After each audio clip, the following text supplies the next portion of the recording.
ہم محمد عارف و ہم عبد حق شیخ جلال شمس الدین ترک علاء الدین فرید جودنی قطب الدین و ہم معین الدین عثمان و شریف ہم بمودود و ابو یوسف محمد احمدی بو اسحاق و ہم بمشاد و حبیرہ نامور ہم حذیفہ ابن ادھم ہم فضیل مرشدی عبد واحد ہم حسن بصری علی فخر الدین سید الکونین فخر العالمی بشرا نبی پاک کن قلب مراد و خیال غیر خیش بہر ذات خود شفایم دہز امراض دلی آمین ثم آمین۔ بسم اللہ الرحمن الرحیم بلغ العلا بکمالہ کشف الدجا بجمالہ حسنت جمیع خصالہ صلو علیہ وآلہ۔ درود شریف پڑھیں اللہم صلی علی سیدنا مولانا محمد وبارک وسلم تسلیما۔ قرآن اور حدیث کے علم سے جو خلاصہ نچوڑ بیان کیا جائے جو بزرگان دین کرتے ہیں اس کو ملفوظ کہتے ہیں۔ وہ قرآن حدیث کا نچوڑ ہوتا ہے، تفصیل لمبی ہوتی ہے، وہ سارے کو نچوڑ کے ایک معجون بنا دیتے ہیں جیسا ایک کیپسول ہوتا ہے، تو وہ نگلنا آسان ہے۔ مریض کو سارے نسخوں کا لانا اور پکانا اور بنانا بڑا مشکل کام ہوتا ہے۔ بنا بنایا حکیم نے تیار کر رکھا ہے، ڈاکٹر نے کیپسول کی شکل میں تیار کر رکھا ہے، تو وہ کیپسول بڑا آسانی سے نگلا جا سکتا ہے۔ تو ایسے ہی ملفوظ جو قرآن حدیث میں علوم پھیلے ہوئے ہیں ان کا نچوڑ خلاصہ بیان کرتے ہیں، اس کو ملفوظ کہتے ہیں۔ اسے کیا کہیں؟ تو مولانا تھانوی رحمۃ اللہ علیہ نے فرمایا جتنی محبتیں ہیں سب موذی ہیں بجز محبت الہی کے۔ لمبی چوڑی تقریر قرآن حدیث میں پھیلی ہوئی ہے، 2 لفظوں میں بیان کر دی۔ جتنی بھی محبتیں ہیں سب موذی ہیں، تکلیف دینے والی ہیں، سوائے محبت الہی کے۔ کیا ارشاد فرمایا؟ جتنی محبتیں ہیں سب موذی ہیں، تکلیف دینے والی ہیں، سوائے اللہ تعالیٰ کی محبت کے۔ حق تعالیٰ کی محبت ایسی محبت ہے جو ہر طرح راحت رساں ہے، راحت دینے والی ہے۔ تھانہ بھون کے پاس ایک گاؤں میں ایک ڈپٹی تھے جن کے پاس مال بہت تھا، رات بھر مال کا پہرا دیتے تھے اور پہرے داروں کو پکارتے رہتے تھے، تو سو تو نہیں رہا پہرے دار، چوکی داروں کو پکارتے رہتے تھے، خود بھی جاگتے رہتے تھے اور دوسروں کو بھی جگاتے رہتے تھے۔ تو بتاؤ اس مال کا ہونا موذی ہو گیا نہیں ہو گیا؟ تکلیف دینے والا ہو گیا نہیں ہو گیا؟ ایک آدمی سے کسی نے پوچھا بھائی بندوق لائے ہو؟ کہ یہاں سنا بندوق کا لائسنس لیا، بندوق لے لیا آپ نے، اب تو بے فکر سوتے ہوں گے۔ کہنے کے فکر سے کیا، کس کی بے فکری؟ جب سے بندوق آئی جو رات کو نیند آ جاتی تو وہ بھی ختم ہو گئی۔ کیا ہوا کہ ساری رات بندوق کا پہرا دیتا ہوں کہ چور نہ آ کے بندوق پر قبضہ کر لے۔ جب لوگ اٹھنے لگتے ہیں جب میں سوتا ہوں تو دیکھو بندوق لانے سے اس کو راحت کے بجائے تکلیف میں مبتلا ہو گیا۔ تو اس کو فرما رہے ہیں جتنی بھی محبتیں سب موذی ہیں بجز محبت الہی کے۔ ہائے ہائے ہائے، اب بعد میں سے بات نکلے پھر بات یاد آ گئی۔ حضرت حاجی امداد اللہ صاحب رحمۃ اللہ علیہ، اللہ ان کی قبر پر رحمت فرمائے، جو ہمارے سلسلے کے بزرگ ہیں، بڑے بزرگ ہیں، مکہ شریف میں رہتے تھے۔ جو شیخ وہاں کے یا ہندوستانی پاکستانی کہیں کہیں کے مسلمان آتے تھے تو وہ ہدیے میں روپے جا کے پیش کرتے تھے، گنیاں اشرفیاں چلا کرتی تھی پہلے، تو وہ جا کے پیش کر دیتے حضرت حاجی صاحب کو ہدیے کے طور پر۔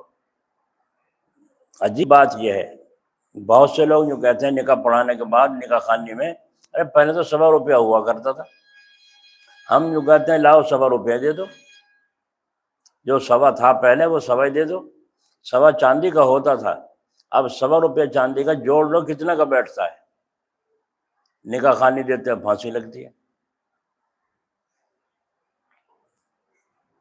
حضرت مولانا قاسم نانوتوی رحمۃ اللہ علیہ کی تنخواہ تھی 75 روپے، حضرت شیخ زکریہ رحمۃ اللہ علیہ کی تنخواہ تھی 35 روپے، اور 10 روپے کی اس زمانے میں بھینس آیا کرتی تھی۔ اب دیکھ لو بھینس کتنے کی آتی ہے، لاؤ اتنے دے دو جوڑ کے، نکاح خوانی دیتے زور پڑتا ہے لوگوں، جوڑ لو 100 روپیہ پہلا جو دیا جاتا تھا وہ اس زمانے میں کتنا بیٹھتا تھا، 100 روپیہ، اور اب 100 روپیہ کتنے کا بیٹھتا ہے، آ رہی سمجھ میں بات؟ تو اس میں کنجوس بن جاتے ہیں، سارے میں ختم کریں گے، گولوں میں پٹاخوں میں خرچ کریں گے، باراتوں میں گاڑیاں کھینچو پھریں گے، کتنا خرچ کریں گے، بارات گھر کرائے پہ لیتے ہیں کتنا خرچ کریں گے، لیکن جب نکاح کا مسئلہ آتا ہے تو 100 روپیہ ہوتا جی پہلے تو ہم نے کہتے کیا بات ہے، سمجھ دے دو۔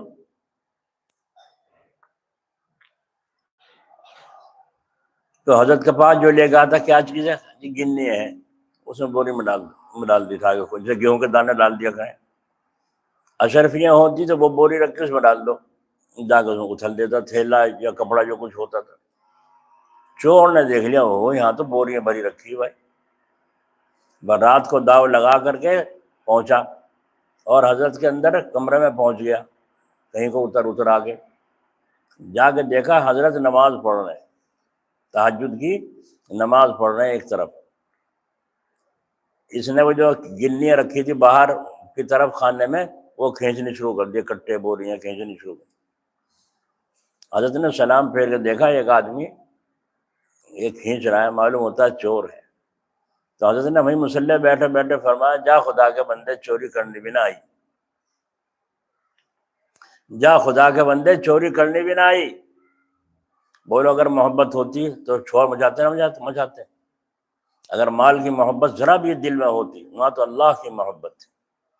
آپ نے اس نے کہا چور نے کیا مطلب یہ ہے تجھے چوری کرنی تو اشرفیوں کی بھری رکھی وہ لے جانا، یہ گنیوں کی گھسیٹ رہا پیسوں کی، وہ نوٹوں کی رکھی ہیں، یعنی گنی اشرفیاں سونے کا سکہ وہ رکھی ہیں، وہ لے جا۔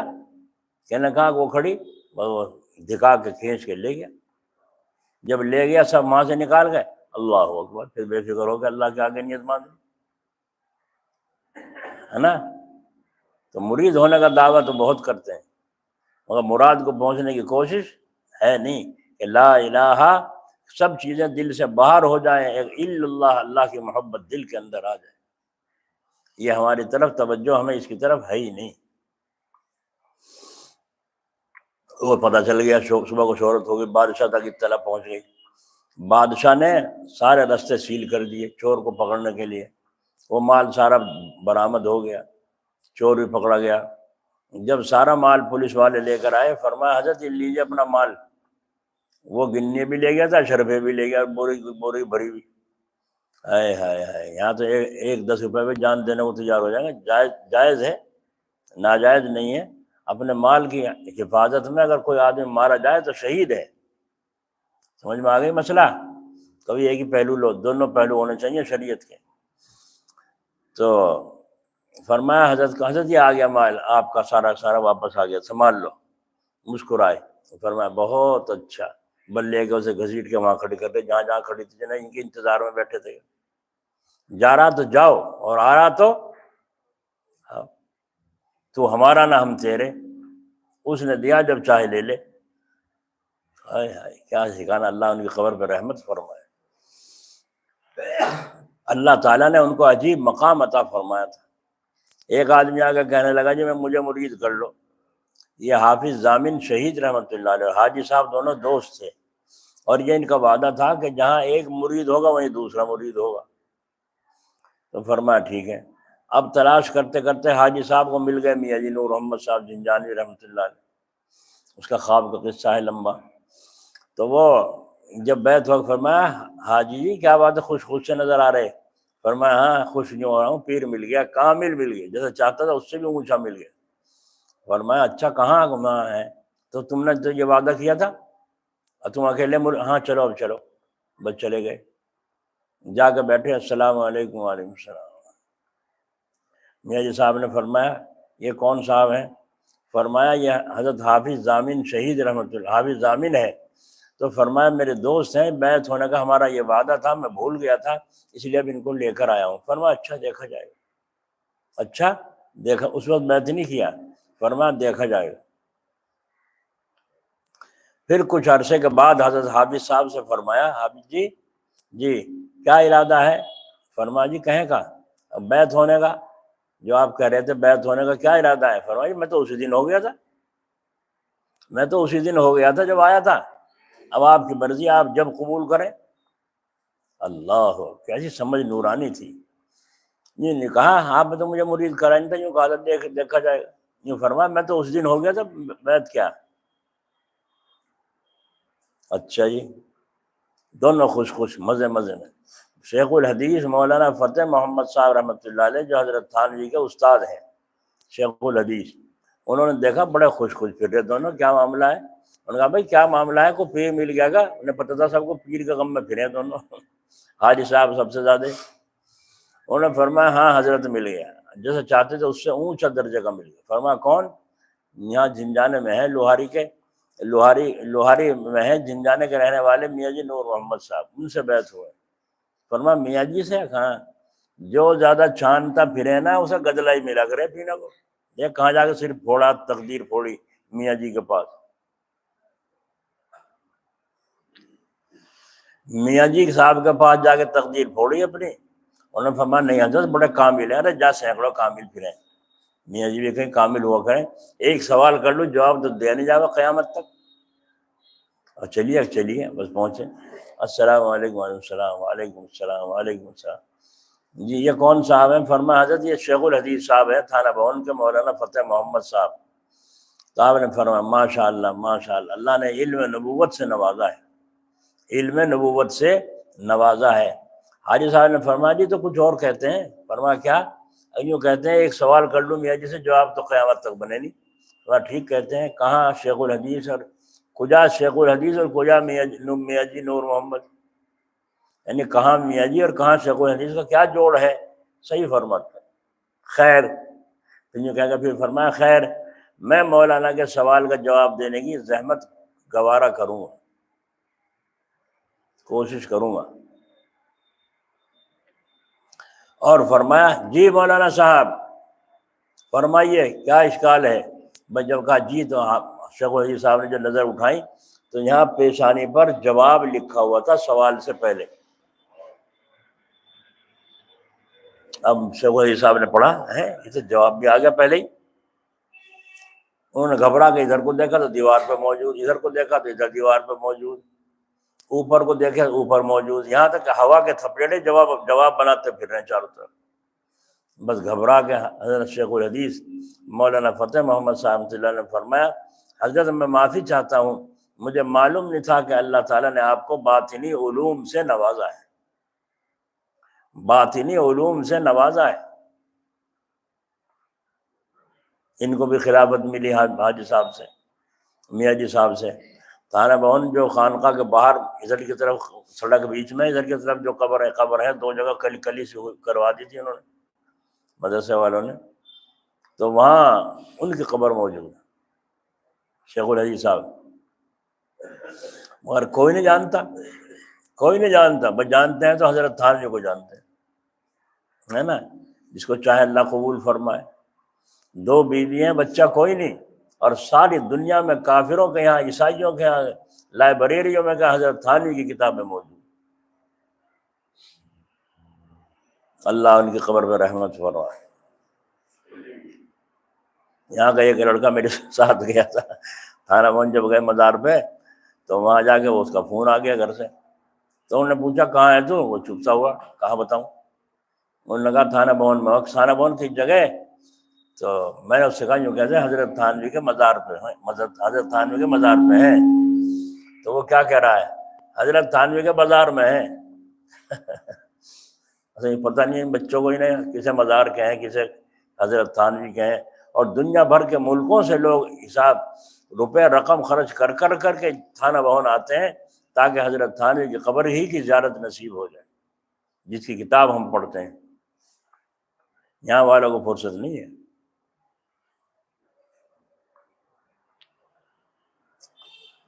تو یہ تھے حاجی صاحب رحمۃ اللہ علیہ، ان سے پوچھا کہا جی بیعت کر لو، فرمایا بہت اچھا، یہ انکار ہی نہیں کرتے تھے۔ اور حافظ ضامین سے جب کوئی کہتا بیعت ہونے کو تو فرماتے دیکھا جائے گا۔ دونوں پیروں کا رنگ وہی رہا جو حضرت کا ان کے ساتھ برتاؤ تھا۔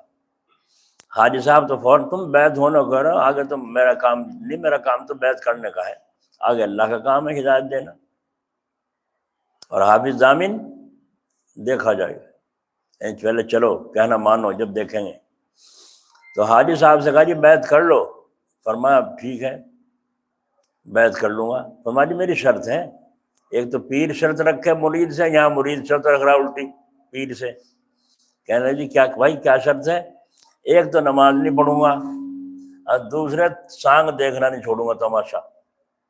اس زمانے میں سانگ ہوا کرتے تھے نا، وہ کئی کئی دن کے ہوا کرتے تھے۔ یہاں شروع میں حسین پور میں ایک سانگ ہوا تھا، یہاں رام لیلا میدان میں، یہاں کے کھیڑا مستان کے وہ تھے کیا جوگی کیا کہیں ان کو، وہ تو آئے ہوئے تھے یہاں، مگر وہ جوگی تہجد گزار تھا، رات کو فارغ ہونے کے بعد آ کر تہجد پڑھتا تھا جامع مسجد میں، اور اللہ کا ذکر کرتا تھا، عجیب رنگ تھا۔ ہاں تو فرمایا حضرت نے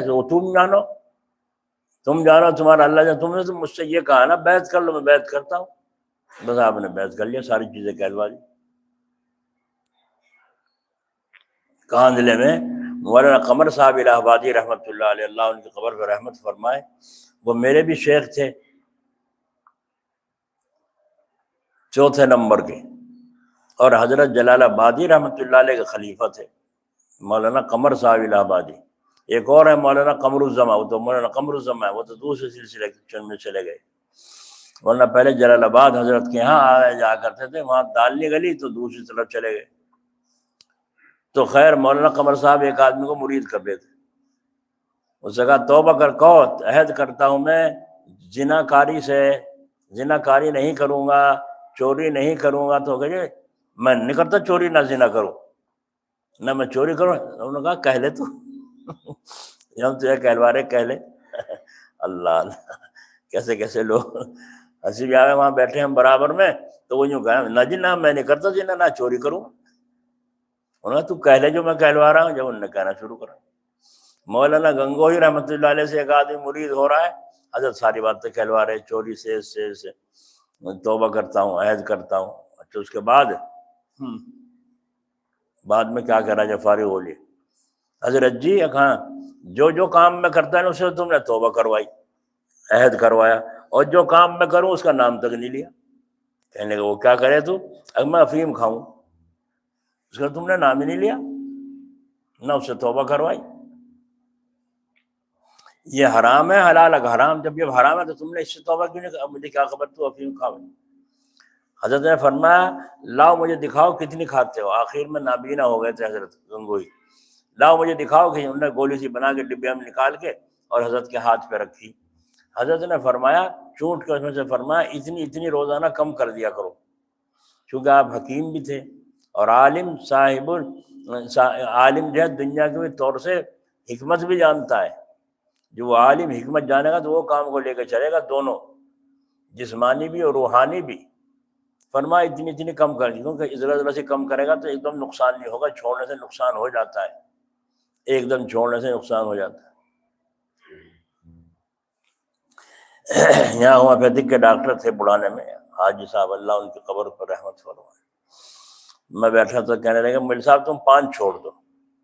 میں نے کہا آپ تو خود کھاؤ پان، مجھے چھوڑوا رہے۔ کہنے میں بھی چھوڑ رہا ہوں، تم بھی چھوڑ دو۔ میں نے کہا اچھا چلو چھوڑ دیا، چھوڑ دوں گا میں بھی، تم بھی چھوڑ دو۔ انہوں نے تو چھوڑ دیا، میں نے چھوڑا نہیں۔ انہوں نے تو چھوڑ دیا، میں نے چھوڑا نہیں۔ بس یہ ہوا کہ جب انہوں نے چھوڑ دیا 30 دن حالت ایسی ہوئی ان کی ڈاکٹر صاحب کی کہ سیدھے گھر سے نکل کے چل دیے جنگل۔ سامنے سے امام صاحب آ رہے تھے تو انہوں نے سوچا یہ امام صاحب نے اگر مجھے سلام کر لیا میں مر جاؤں گا، امام صاحب نے اگر سلام کر لیا تو میں مر جاؤں گا۔ تو میں بچ کے دور کو اس سے نکل کے گیا، پھر جا کر کے ایک ڈاکٹر سے کہا، وہ ڈاکٹر نے دوا دی، جب جا کے میرا دماغ صحیح ہوا۔ 1 دن تک دوا کھائی، 1 دن رات، جب جا کے دماغ صحیح ہوا۔ تو ایک دم چھوڑنے سے بعد دفعہ نقصان ہو جاتا ہے۔ تو اس لیے حضرت گنگوئی نے فرمایا اتنی روزانہ افیم کم کر دیا کرو۔ جو کہ جی حرام ہے حلال، اگر حرام ہے، جب حرام ہے تو اتنی کیا تھی، اور ہماری دور پھینک کے ڈبیا، اور فرمایا وہ پڑی میں نہیں کھانا کا اس کو، کم بخت کو۔ اب حضرت چپ، تو آ گیا زور میں، چلا گیا، جا کے گھر بیمار پڑ گیا۔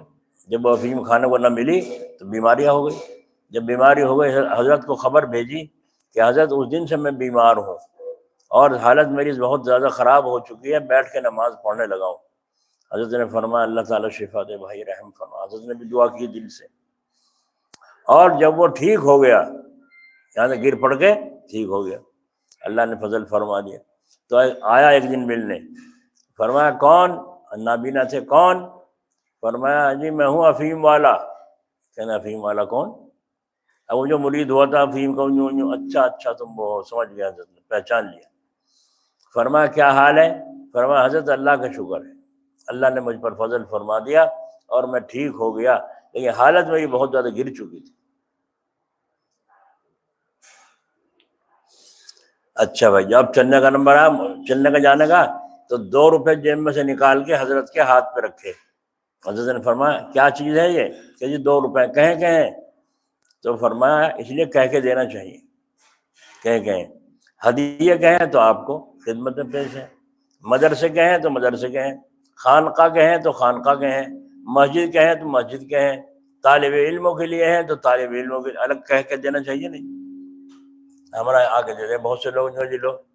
اب میں کیا پوچھتا ہوں بھائی کہیں کہ اب وہ کھڑا سوچے کہیں کہ بتاؤں، اب وہ کہہ کے تو آیا نہیں تھا دل سے، سوچ کے تو آیا نہیں تھا، اس لیے وہ پریشان ہوتا ہے۔ حضرت نے فرمایا کہیں فرمایا جی یہ افیم کہیں۔ افیم کا کہیں؟ افیم کا کیا مطلب؟ کہ جی 2 روپے مہینہ کی افیم کھایا کروں، تو اب تفصیل کر رہا ہے، 2 روپے مہینہ کی افیم کھایا کروں تھا، جب وہ چھوٹ گئی تو میں خوش ہو کر میں نے، میرے جی نے یوں کہا اچھا ہوا کم بخت سے جان چھوٹ گئی، اب 2 روپے بچا کریں گے، 2 روپے ہر مہینے بچا کریں گے۔ تو میں نے اپنے جی سے یوں کہا جو بچے گا تجھے تھوڑا ہی دوں گا، یہ تو اسے دوں گا جس نے افیم چھڑوائی ہے۔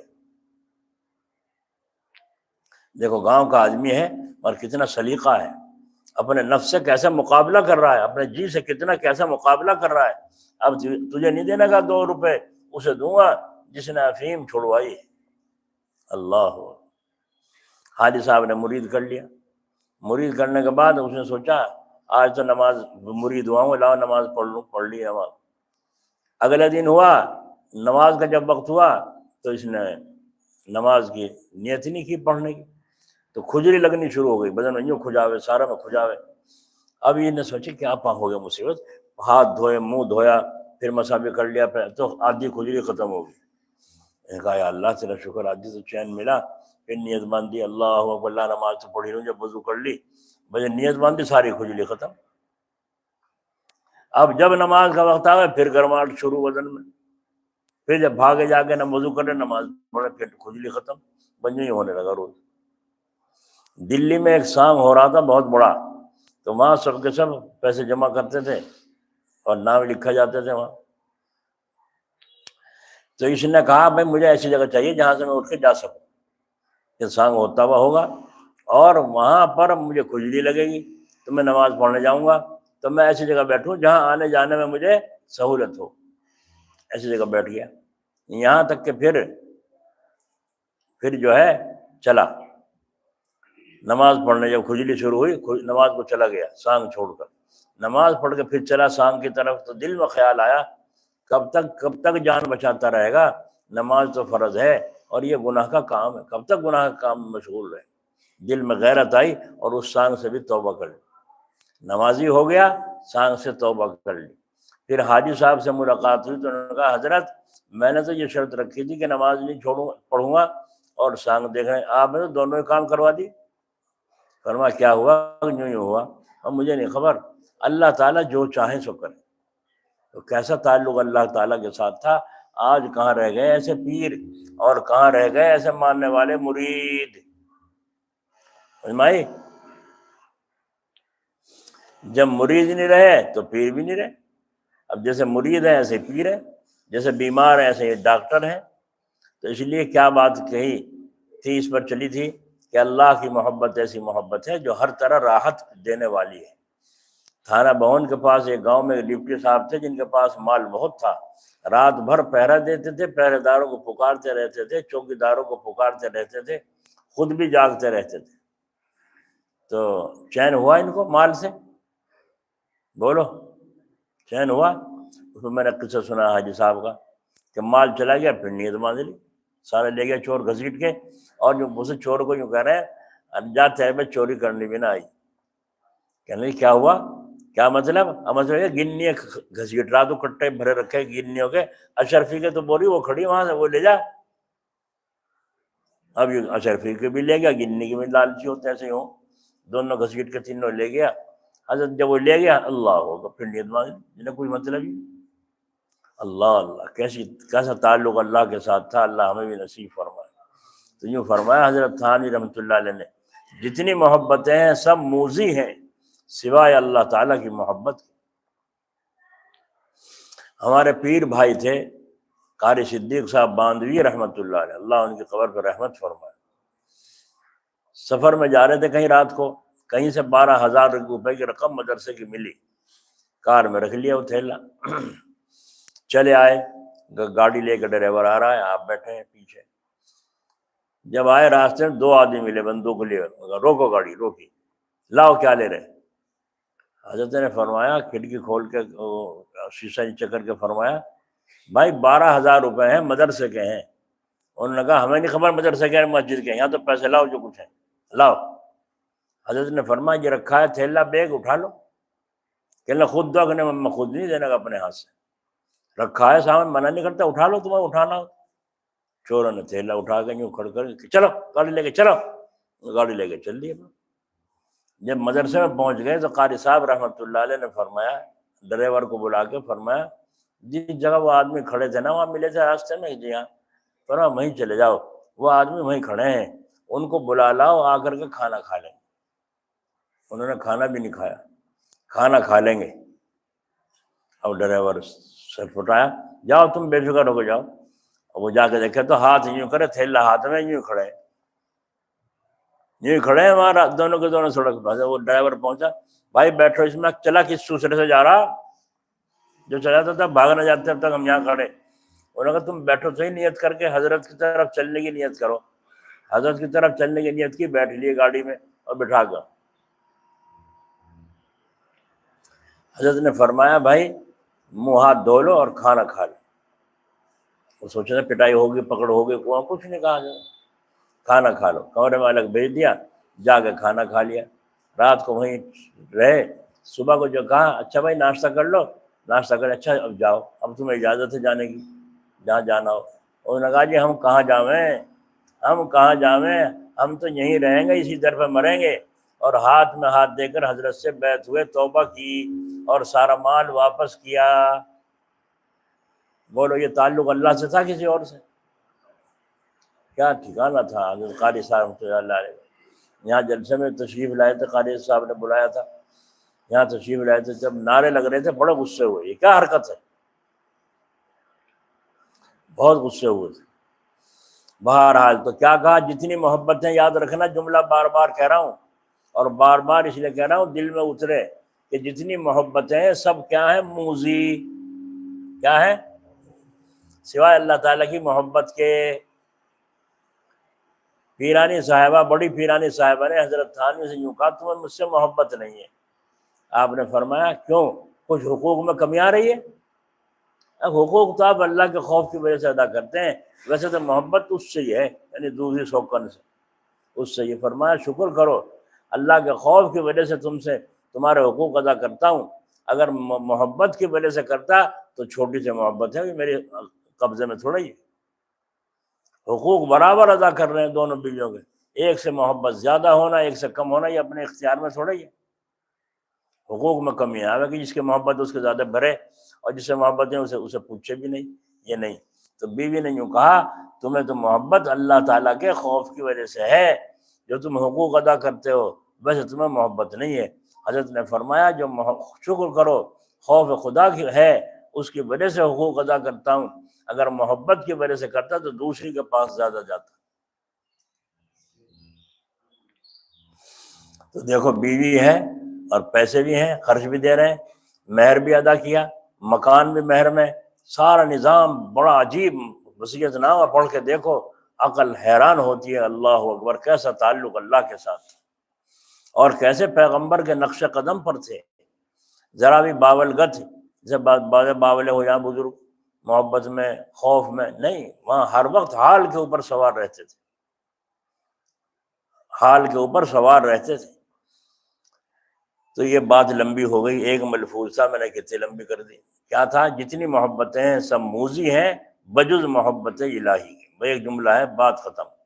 اب میں نے تفصیل سے سمجھانے کے لیے کوشش کی ہے، آپ حضرات سمجھنے کی کوشش کریں اور دل میں بٹھائیں کہ اللہ کی محبت دل میں ہو، غیر اللہ کی کسی کی ہمارے دل میں نہ ہو۔ اب بیان شروع ہوتا ہے۔ اعوذ باللہ من الشیطان الرجیم، بسم اللہ الرحمن الرحیم۔ ولا تقف ما ليس لك به علم ان السمع والبصر والفؤاد كل اولئك كان عنه مسؤولا۔ ترجمہ، پیروی مت کیجیے اس چیز کی جو آپ کو پوری طرح معلوم نہیں، بے شک کان اور آنکھ اور دل ان میں سے ہر ایک سے قیامت کے دن سوال کیا جائے گا۔ اس آیت سے پہلی پچھلی آیتوں میں اللہ تعالیٰ نے کچھ ضروری نصیحتیں بیان فرمائی ہیں جو بہت نفع دینے والی ہیں، اور ان سب آیتوں کی آخر میں اللہ تعالیٰ نے اپنا احسان بیان فرمایا ہے۔ ذالک مما اوحی الیک ربک من الحکمہ، اے محمد صلی اللہ علیہ وسلم یہ سب نصیحتیں ان حکمت کی باتوں میں سے ہیں کہ تمہارے رب نے تمہاری طرف وحی بھیج کر بتلائی ہیں۔ ان نصیحتوں کے بیان کر دینے کو اللہ تعالیٰ نے فرمایا یہ میرا احسان ہے جو میں تمہیں سمجھا رہا ہوں۔ اس سے معلوم ہوا کہ یہ نصیحتیں بہت خیال رکھنے کے قابل ہیں۔ جو بزرگ ہمارا شیخ ہمیں سمجھائے اس کا ہمارے اوپر احسان ہے، اگر نہ سمجھائے تو گریں گے جھیرے میں، نہیں گریں گے۔ تو یہ آیت بھی اسی میں انہی میں سے ہے۔ اس آیت میں 4 چیزوں کی حفاظت کرنے کا حکم فرمایا ہے۔ غور کے ساتھ سنیں اور اپنے اوپر جانچیں، عمل کرنے کی نیت ہو۔ ان میں سے 3 چیزوں کو تو صاف طور پر بیان فرمایا، دل، آنکھ، کان۔ ایک چوتھی چیز کا بھی اس نے بیان کیا ہے، ذرا سوچنے سے معلوم ہوتا ہے وہ چوتھی چیز یہ ہے کہ باقی اعضاؤں کی بھی حفاظت کی جائے، جیسے ہاتھ، پاؤں، زبان، کہ ان کی حفاظت کی تاکید بھی اس آیت سے معلوم ہوتی ہے، کیونکہ آیت میں فرماتے ہیں مت پیروی کیجیے اس بات کی جو آپ کو پوری طرح معلوم نہیں۔ بس جو بات پوری طرح معلوم نہیں اس سے اگر بچا جائے تو سارے اعضاء گناہ سے بچے رہیں گے۔ دیکھ لیجیے اگر کسی کی کوئی چیز گم ہو جائے اور وہ اچھی طرح تحقیق تو کرے نہیں، صرف شبہ پہ فلاں آدمی آیا تھا، کسی کو چور کہہ دے تو یہ زبان کا گناہ ہو جائے گا یا نہیں ہو جائے گا؟ اور اگر اس آیت پر عمل کرتا اور جب تک پوری طرح معلوم نہ ہو جاتا اس وقت تک کسی کو چور نہ کہتا تو اس گناہ سے بچا رہتا، اس گناہ سے بچا رہتا۔ جب تک پوری طرح تحقیق نہ ہو جائے۔ ایک عجیب حکایت ہے، حضرت عیسیٰ علیہ السلام نے ایک آدمی کو چوری کرتے ہوئے دیکھا تو اس سے فرمایا اچھا تو چوری کرتا ہے، تو چوری کرتا ہے؟ اس آدمی نے کہا خدا کی قسم میں تو چوری نہیں کرتا، خدا کی قسم میں تو چوری نہیں کرتا۔ اور آپ نے دیکھ بھی لیا چوری کر رہا ہے اور قسم کھا رہا اللہ کی۔ تو حضرت عیسیٰ علیہ السلام نے اس کی مسلمان کی قسم کھانے کی وجہ سے یوں کہا ہاں اچھا میری آنکھ نے بھائی غلط دیکھا ہے، میری آنکھ نے غلط دیکھا ہے، تو سچا ہے۔ اگر منہ زوری کرتا تو کر نہیں رہا تھا چوری، وہ قسم کھا رہا اللہ کی، رسول کی، قرآن حدیث کی، اور کوئی بھی نہیں مانتا۔ جب نہیں مانتا جھگڑا ہوگا نہیں ہوگا؟ حضرت عیسیٰ علیہ السلام نے جھنجھٹ ہی ختم کرا، تو سچا، میری آنکھ نے غلط دیکھا۔ یہاں جہاں مسجد میں بیٹھے تھے ایک بڑے میاں تھے یہیں کے، تو وہ کہنے لگے جن کے ہاں باجا بجے گیت گائے جائیں ان کے ہاں کھانا کیسا ہے؟ میں نے کہا ناجائز۔ وہ جب وہ گیت گائے جا رہے ہوں یا وہاں پر باجا بج رہا ہو اس وقت نہ کھانا چاہیے، الگ ہٹ کے کہیں کھا سکتا ہے، جائز۔ تو کہنا جی دنیا ہے کوئی کچھ کرے۔ ایک آدمی اور بیٹھا تھا مستری، کہنا جی دنیا ہے کوئی کچھ کرے کچھ کرے۔ اگر تو وہ ملا جی کیا کہہ رہا تیرے نہیں گیت گائے جا رہے تھے؟ انہوں نے کہا ہمارے تو نہیں گائے گئے یہ گیت۔ کہ نہیں گائے کیوں نہیں گئے؟ یہ گیت گائے گئے سارے ہیں۔ وہ کہہ رہا بھائی ہمارے نہیں گائے گئے، میں گھر پہ موجود رہا، کہیں نہیں گیا، نہ ہمارے گھر گیت گائے گئے نہ کوئی سانگ تماشا ہوا۔ انہوں نے کہا نہیں تیرے گھر میں گائے گئے، میرا گھر تیرے گھر کے برابر میں نہیں، اب تیرا گھر تو برابر ہے، میں تو اسی گھر میں رہوں۔ وہ بڑے ماننے نہیں، وہ انہوں نے اٹھ کے اس کے گلا پکڑ لی، ہاتھ تپائی دونوں کی۔ جب گلا پکڑ لیا تو میں نے دونوں کو چھڑایا، میں نے کہا یہ کیا بات ہے، یہ کیا بات ہے، دونوں کو الگ الگ کیا سمجھا بجھا کے۔ جب وہ چلا گیا، جب بڑے میاں سے کہا تمہیں بھی خام کا گلا بچھوانے کا مزہ تھا، کیا ضرورت تھی تمہیں مغز مارنے کی، وہ تو منع کر رہا ہے تم چپ ہو جاتے، کیا نقصان تھا؟ تو حضرت عیسیٰ علیہ السلام نے فرمایا میری آنکھ نے غلط دیکھا ہے، تو سچا ہے۔ سمجھ میں آ رہی بات؟ ہائے ہائے، جس بزرگ کی حالت نبیوں کے ساتھ زیادہ ملتی جلتی ہوگی وہی زیادہ کمال رکھتا ہوگا۔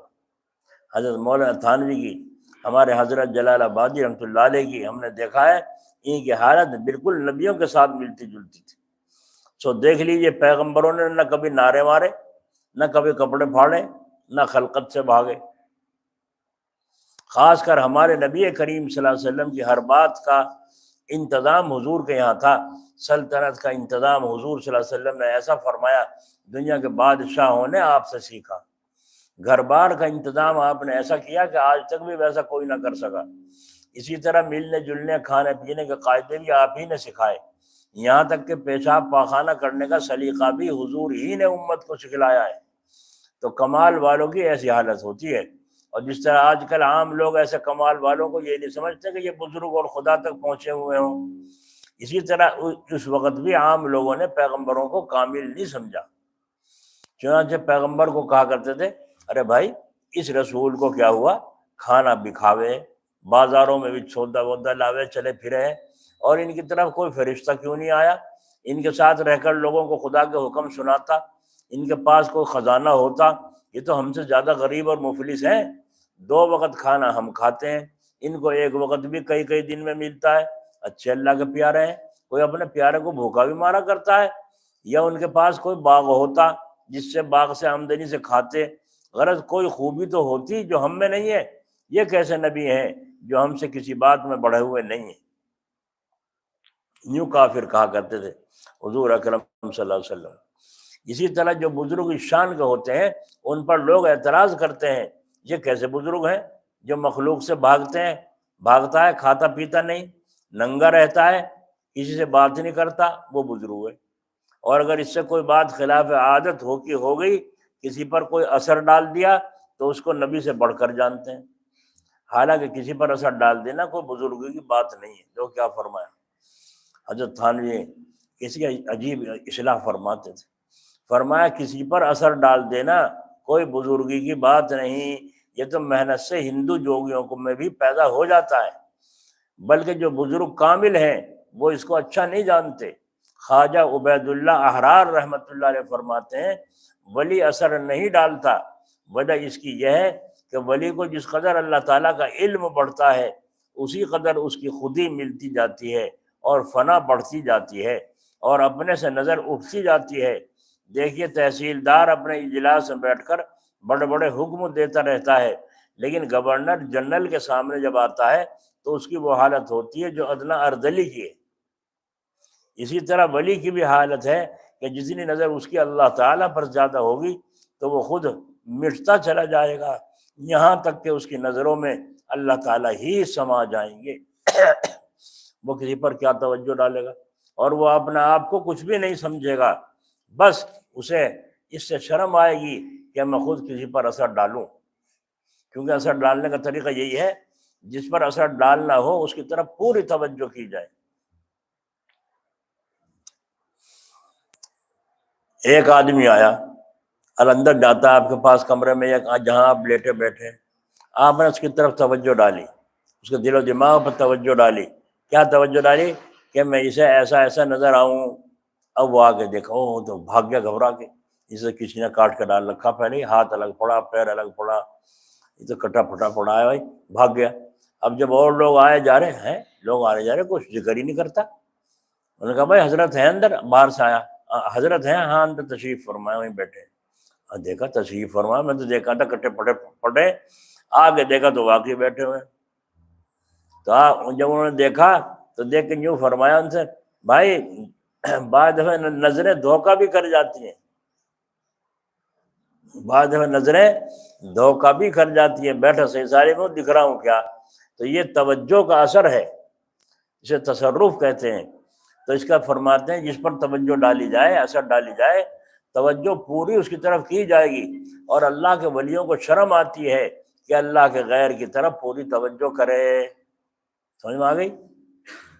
اس لیے وہ اثر نہیں ڈالتے۔ البتہ اثر ڈالنے کا جو سنت کے موافق طریقہ ہے اس میں پوری توجہ کی ضرورت نہیں ہوتی، اس لیے اس میں کچھ حرج نہیں۔ چنانچہ ولی کے اندر دو اثر ہوتے ہیں، ایک برکت اور ایک کرامت۔ برکت تو یہ ہوتی ہے کہ ان کے وجود سے ایک ایسی بارش ہوتی ہے جس سے بیماریاں دور ہو جاتی ہیں، مصیبتیں ٹل جاتی ہیں، مگر ان بزرگ کو خبر تک بھی نہیں ہوتی۔ جیسے جو سورج جب نکلتا ہے تو سارے جہان کو روشن کر دیتا ہے، لیکن سورج کو خبر تک نہیں ہوتی کہ میری ذات سے کس کس کو نفع پہنچ رہا ہے نا۔ اور دوسری اثر ہوتی ہے بزرگوں کی کرامت۔ کرامت اس کو کہتے ہیں کہ کوئی کام خلاف عادت ان کے ذریعے سے ظاہر ہو جائے، مگر کرامت میں ارادہ نہیں کیا جاتا کہ اس کا علم ہو جائے، اثر ڈالنے میں ارادہ بھی ہوتا ہے اور پوری توجہ بھی کی جاتی ہے۔ اس وجہ سے ولی اس سے بچتے ہیں کہ ہاں اگر اثر ڈالنے کے لیے خدا ہی کا حکم ہو جائے تو بات ہی کچھ اور ہے۔ یہی وجہ ہے کہ انبیاء علیہ السلام اور حضور اکرم صلی اللہ علیہ وسلم نے ضرورت کے وقت دعائیں تو بہت کی ہیں، مگر یہ کہیں بھی نہیں آیا کہ آنکھ بند کر کے اس طرف توجہ کی ہو اور اپنا اثر ڈالا ہو۔ چنانچہ حدیث شریف میں آتا ہے حضور نے دعا فرمائی، اے اللہ اسلام کو قوت دے عمر بن خطاب یا ابو جہل بن حشام سے، یعنی ان میں سے ایک کو مسلمان کر دے۔ یہ نہیں کیا کہ ان کی جانب توجہ فرمائی اور ان پر اثر ڈالا ہو۔ حق تعالیٰ نے حضرت عمر رضی اللہ عنہ کے بارے میں دعا قبول فرمائی، وہ مسلمان ہو گئے۔ غرض یہ تو حدیثوں میں بہت جگہ آیا ہے کہ حضور نے لوگوں کی ہدایت کے لیے دعا فرمائی۔ ہاں اگر کبھی خدائی کا حکم ہوا ہے تو اثر بھی ڈالا ہے، مگر ایسا بہت کم ہوا ہے۔ چنانچہ حدیث شریف میں آتا ہے حضور نے ایک صحابی کے سینے پر ہاتھ مارا تو ان کے دل میں جو شبہ تھا وہ ختم ہو گیا۔ ایک صحابی گھوڑے پہ سوار نہیں ہو سکتے تھے، گھوڑے پہ چڑھنے کی انہیں عادت نہیں تھی، گھبراہٹ ہوتا تھا۔ آپ صلی اللہ علیہ وسلم نے ان کے سینے پر ہاتھ مارا، سوار ہونے لگے۔ تو سینے پر ہاتھ مارنا یہ قرینہ اس کا ہے کہ حضور نے ان پر اثر ڈالا تھا۔ اور کسی کی سمجھ میں ہاتھ مارنے کی کوئی وجہ اور آ جائے تو کہنا پڑے گا کہ ان دونوں موقعوں پر بھی آپ نے اثر نہیں ڈالا، یہ کہنا پڑے گا۔ اور اس صورت میں یہ کہنا صحیح ہو جائے گا کہ انبیاء نے کسی پر اثر نہیں ڈالا۔ بس دو صورتیں ہوئیں، ایک تو یہ کہ حضور نے کبھی اثر نہیں ڈالا، دوسری صورت یہ کہ اثر ڈالا تو ہے مگر بہت کم۔ ان دو صورتوں میں سے جون سی صورت بھی واقع میں ہوئی ہو، اس سے یہی معلوم ہوتا ہے کہ اثر ڈالنا سنت کے خلاف ہے، کیونکہ سنت تو اسے کہتے ہیں جس پر حضور نے ہمیشگی کی ہو، اور جو کام آپ نے اتفاقیہ کر لیا ہے اس کو سنت ہی نہیں کہتے، بلکہ اس کام کے کر لینے کی یہ وجہ ہوتی تھی کہ دوسروں کو اس کا جائز ہونا معلوم ہو جائے۔ جیسے آپ نے قبا پہنی تھی اور اس میں سونے کی گھنڈیاں تھی، تو یہاں کوئی یہ نہیں کہہ سکتا کہ یہ سنت ہے، کیونکہ یہ تو آپ نے دوسروں کو بتلانے کے لیے کیا تھا کہ آپ کو پہنے ہوئے دیکھیں تو سمجھ لیں کہ اس کا پہننا بھی جائز ہے۔ بس سنت طریقہ تو دعا کرنا ہے۔ تو خلاصہ یہ نکلا کہ حضور کے یہاں کوئی خاص شان شوکت نہ تھی، بلکہ حضور نے اپنی اتنی بھی پہچان نہ رکھی تھی جس سے یہ معلوم ہو جائے کہ اس گروہ میں سردار کون ہے۔ چنانچہ اگر کوئی آتا تو پوچھتا من محمد فیکم، یعنی تم میں محمد صلی اللہ علیہ وسلم کون سے ہیں، پتہ ہی نہیں چلتا، کیونکہ وہاں نہ گاؤ تکیہ تھا نہ مسند تھی، یہاں تک کہ جب چلتے تھے تو اس کے لیے بھی کوئی خاص وضع مقرر نہیں فرمائی تھی کہ آگے آگے چلتے ہوں۔ چنانچہ حضور اول مدینہ طیبہ تشریف لائے تو قبا ایک جگہ کا نام ہے، اس میں آپ ٹھہرے تھے۔ مدینہ طیبہ کے بہت ہی کم لوگ آپ کو پہچانتے تھے، بے دیکھے ہی عاشق تھے حضور کے۔ اللہ اکبر، حضور کے تشریف لانے کی خبریں آ رہی تھی، ہفتے گزر گئے تھے، ہمیشہ حضور کو تعظیم کے ساتھ لانے کے لیے جاتے تھے لیکن ناکام واپس آتے تھے۔ اور جس روز حضور تشریف لائے تو ایک یہودی نے جو پہاڑ پر چڑھا ہوا تھا دور سے دیکھا اور پکار کر کہا اے اہل مدینہ تمہارا نصیب آ گیا ہے، یہودی کہہ رہا ہے۔ چنانچہ سب دوڑ دوڑ کر آئے، حضور قبا میں ٹھہرے۔ حضرت ابو بکر صدیق رضی اللہ عنہ آپ کے ساتھ تھے۔ حضرت ابو بکر کی داڑھی میں سفید بال زیادہ تھے، اسی لیے جو لوگ آتے تھے وہ حضرت ابو بکر کو پیغمبر سمجھتے تھے، جو آتا ان سے مصافحہ کرتا۔ حضرت ابو بکر کا ادب دیکھیے، انہوں نے کسی سے یوں نہیں کہا، یعنی وہ بیٹھے حضور ان سے مصافحہ کرو، کسی سے بھی اشارہ نہیں کیا، بلکہ برابر سب سے ڈٹ کر مصافحہ کرتے تھے۔ اگر کوئی کہے یہ بے ادبی ہے تو نہیں، ادب سے مقصد آرام پہنچانا ہے، تو جس بات سے آرام پہنچے وہی ادب ہے۔ لوگوں نے جو مانا ادب کے گھڑے ہیں کہ جوتیاں اٹھا لیں، ہاتھ مان کر کھڑے ہو گئے، جب تک اجازت نہ ہوگی بیٹھیں گے نہیں، چاہے دوسرے کو تکلیف ہی کیوں نہ ہو، یہ ادب نہیں ہے۔ آج کل اگر کوئی بزرگ کے سامنے ایسا کرے جیسے حضرت ابوبکر نے کیا تو اس کو بے ادب سمجھیں گے۔ اب میں بیان کرتا ہوں حضرت ابوبکر کا یہ کام کیوں کر ادب ہے۔ بات یہ ہے، آپ صلی اللہ علیہ وسلم تھکے ماندے تشریف لائے تھے، اگر تمام مجمع سے آپ صلی اللہ علیہ وسلم مصافحہ کرتے اور علیحدہ علیحدہ سب کا حال پوچھتے تو آپ کو ضرور تکلیف ہوتی، اور آپ کی ایسی مبارک ذات ہے جس کی راحت آرام کے لیے حضرت ابوبکر نے سانپ سے کٹوا لیا تھا، لیکن حضور کو آرام پہنچانے کے خیال سے ہلے تک نہیں۔ بس ایسے محبوب کی اس قدر تکلیف حضرت ابوبکر جیسے جانثار عاشق کو کیسے گوارا ہوتی کہ سب لوگوں سے حضور صلی اللہ علیہ وسلم مصافحہ کرنے کی مشقت حضور اٹھائیں۔ چنانچہ لوگ آ رہے تھے اور آپ مصافحہ کرتے جاتے تھے۔ اور آج تو یہ مصیبت ہے، اگر ایسا کرنے لگے تو اس کو بے ادب گستاخ سمجھا جاتا ہے کہ اپنا حضور بن بیٹھا۔ یہ تو ظاہری حکمت اس مصافحے کی ہوئی، اور اس کے اندر ایک راز ہے، وہ یہ ہے کہ محبت کی خاصیت ہے عاشق محبوب میں مٹ جائے، فنا ہو جائے۔ جب عاشق محبوب میں فنا ہو گیا، اب دونوں ایک ہی ہو گئے، ان کو غیر غیر نہیں سمجھا جائے گا۔ سو اللہ تعالیٰ نے یہ دکھلا دیا کہ حضرت ابوبکر ایسے عاشق ہیں کہ لوگ ان کو محمد صلی اللہ علیہ وسلم سمجھ کر ان سے مصافحہ کرتے ہیں۔ اللہ اکبر! یعنی حضور صلی اللہ علیہ وسلم اور حضرت ابوبکر دونوں جدا جدا نہیں رہے بلکہ ایک ہی ہو گئے ہیں۔ تو خلاصہ یہ ہے کہ لوگ مصافحہ کرتے رہے، جب سورج اونچا ہوا، دھوپ کے اندر تیزی ہوئی اور آپ صلی اللہ علیہ وسلم پر دھوپ آئی، اس وقت حضرت ابوبکر آپ پر ایک کپڑے کا سایہ کر کے کھڑے ہو گئے۔ اب لوگوں کو پتہ چلا، ارے یہ تو یہ آقا ہیں، یہ خادم ہے جن سے ہم مصافحہ کر رہے تھے، یہ تو خادم ہے۔ لیکن اس معلوم ہونے پر ان صحابہ کرام نے پھر دوبارہ اٹھ کر مصافحہ نہیں کیا، اور تو مغالطہ ہو گیا، حضرت غلطی ہو گئی تھی، ہم نے ان سے مصافحہ کر لیا، معاف کر دیجیے گا۔ نہیں، آج کل کے لوگ ہوتے تو پھر حضور سے مصافحہ کرتے دوبارہ ہٹ کے۔ ہر آدمی یہ کہتا حضور میں معافی چاہتا ہوں، مجھ سے بڑی غلطی ہوئی۔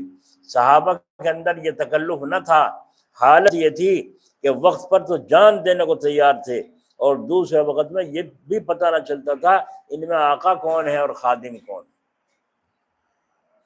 یہاں ایک اور بات معلوم ہوئی، مشہور ہے کہ حضور صلی اللہ علیہ وسلم کا سایہ نہ تھا۔ وجہ اس کی یہ بیان کی جاتی ہے کہ حضور کے سر پر ہر وقت بادل کا سایہ رہتا تھا۔ اس قصے سے معلوم ہوا کہ بادل کا سایہ ہمیشہ نہیں رہتا تھا، لیکن ہم حضور کا سایہ نہ ہونے کا انکار بھی نہیں کرتے، شاید ایسا ہی ہو، مگر ہم نے اس بارے میں کوئی حدیث نہیں دیکھی۔ مواہب لدنیہ بڑی کتاب ہے، اس میں بھی اس کے بارے میں کوئی حدیث نہیں لکھی۔ بہرحال مقصد اس قصے سے یہ تھا کہ حضور اکرم صلی اللہ علیہ وسلم کے اندر کوئی خاص شان و شوکت نہ تھی، جو بزرگ ہوتے ہیں ان کی بھی یہی حالت ہوتی ہے۔ حضرت جلال آبادی رحمۃ اللہ علیہ کے یہاں گول تکیہ، گاؤ تکیہ برابر میں رکھا رہتا تھا، مگر کبھی ٹیک نہیں لگاتے تھے، کبھی ٹیک نہیں لگاتے، رکھا رہتا تھا، آپ سیدھے یوں بیٹھے رہتے رکھتے تھے، شان تھی، قطب الارشاد کا مقام تھا، رکھتے تھے، سب چیزیں ہیں، لیکن کبھی بھی ٹیک لگاتے نہیں تھے، یہ شان تھی حضرت کی۔ حضرت مفتی قاسم صاحب رحمۃ اللہ علیہ کو ہم نے دیکھا ہمیشہ کمرے میں آتے، جب سحضری میں بیٹھتے مسجد کے برابر میں، جب کوئی تکیہ وغیرہ کوئی چیز نہیں ہوتی تھی، جب بیٹھے ادھر بھی لوگ بیٹھے ادھر بھی بیٹھے، زیادہ ہوتا تھا دیوار سے کمر لگا لیا کرتے تھے، بس کبھی نہیں دیکھا تکیہ لگائے ہوئے، تکیہ رکھا نشانی میں، یہ مفتی صاحب بیٹھے۔ آگے لوگوں کو پوچھنا پڑتا تھا، بھائی مفتی صاحب سے ملنا کون سے ہیں؟ اب مفتی صاحب سیدھے سادھے کپڑوں میں بیٹھے اور ٹیپ ٹاپ میں بیٹھے ہیں، طالب علم اور ادھر استاد وغیرہ، تو پوچھنا پڑتا تھا۔ آپ کی یہ سنت ہم نے دیکھی، اور دوسری چیز یہ دیکھی مفتی صاحب کی، ایسی مشق کر رکھی تھی اللہ کے ولی نے کہ ہمیشہ مسکرات تو دیا کرتے تھے، ہنستے نہیں تھے، مسکرا دیا کرتے تھے، ہنستے نہیں تھے، کیونکہ یہ سنت ہے، حضور صلی اللہ علیہ وسلم مسکراتے تھے۔ صرف ایک دو دفعہ کا ثابت ہے جس میں آپ کے آگے کے دانت ظاہر ہوئے حضور پاک صلی اللہ علیہ وسلم۔ تو حضور صلی اللہ علیہ وسلم کے اندر کوئی خاص شان و شوکت نہ تھی، آنے والے کو نئے کو پوچھنا پڑتا تھا، من محمد فیکم، تم میں محمد صلی اللہ علیہ وسلم کون سے ہیں؟ پھر وہ صحابے بتاتے، وہ ہے جو گورے چٹے، گاؤ تکیہ، گورے چٹے سامنے بیٹھے ہیں، تکیہ لگائے ہوئے وہ ہیں۔ اب سب صحابہ، حضرت مولانا ابو الحق صاحب ہردوئی رحمۃ اللہ علیہ کے ہم نے دیکھا عصر کے بعد مجلس میں جو سفید داڑھی والے ہوتے تھے اس میں مجلس میں سب کے پیچھے خادم لا کر تکیہ لگاتا تھا، سب کے پیچھے تکیہ لگا رکھا تھا۔ بعضوں نے تکیہ لگا رہنے دیا، سیدھے بیٹھے، تکیہ لگائے نہیں، کمر لگائی نہیں، اور بعضوں نے تکیہ اٹھا کے گود میں رکھ لیا۔ تو میں نے ایک صاحب سے پوچھا یہ تکیے کیوں لگائے گئے تھے؟ 10 منٹ کی تکیے لگائے گئے، پھر 10 منٹ کے بعد اٹھا کے بھاگ لیے، کیا قصہ تھا؟ انہوں نے فرمایا حضرت کا یہ حکم ہے جو سفید داڑھی والے ہیں ان کا اکرام کرو، جو سفید داڑھی والے ہیں ان کا اکرام کرو، ان کے پیچھے تکیہ لگاؤ۔ تو حضرت نے ان کا اکرام کیا۔